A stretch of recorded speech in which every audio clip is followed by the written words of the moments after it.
এই ভিডিওটা ১ বছর আগেরকার। দশমীর দিনকে আমি আর আমার ছেলে দশমী করছিলাম, মানে মাকে বরণ করছিলাম, তখনকার ভিডিও। দেখো, তখন আমার সোনা আমার হাত ধরে নাচছিল, আর এখন আমার সোনা একা একা হাঁটি হাঁটি করছে। এখন আর মার হাত ধরা লাগছে না, এখন আমি বরণ করছি, ও নিচে রয়েছে।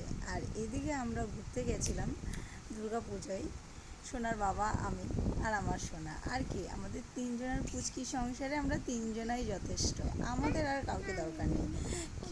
কারো আমাদেরকেও দরকার পড়ে না, তাই আমাদেরও দরকার পড়ে না কাউকে।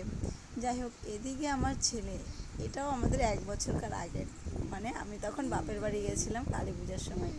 তখন আমার ছোট্ট সোনা আমাকে ধরে ধরে হাঁটছিল, আর ওর মাকে বলছিল টুকি টুকি। আর তোমরা দেখো, আর সেই সোনা এখন, মানে না দেখলে বুঝতে পারবে না, সেই আমার ছোট্ট সোনা অন্নিত, সে মাকে টুকি টুকি করছিল। আর দেখো, আমার ছেলেটার না চুল বড় বড় ছিল আগে, মানে আমাদের মধ্যে 18 মাসে চুল কাটতে হয়, তো এর জন্য চুলটা সোনার বড় ছিল, এর থেকেও বেশি বড় হয়ে গেছিলো, মানে 18 মাস হতে হতে। তখন ওকে ঝুঁটি বেঁধে দিতে হতো। যাই হোক, এখন আমার ছেলেকে নিয়ে আমার সময় কাটতো, তাই আমি ওর সেই ছোটোবেলাকার দিনগুলো খুব মিস করি। এখন যত বড় হচ্ছে তত মিস করি ছোটোবেলাকার। আবার যখন আরটু বড় হবে তখন এই দিনকারটা বেশি মিস করব।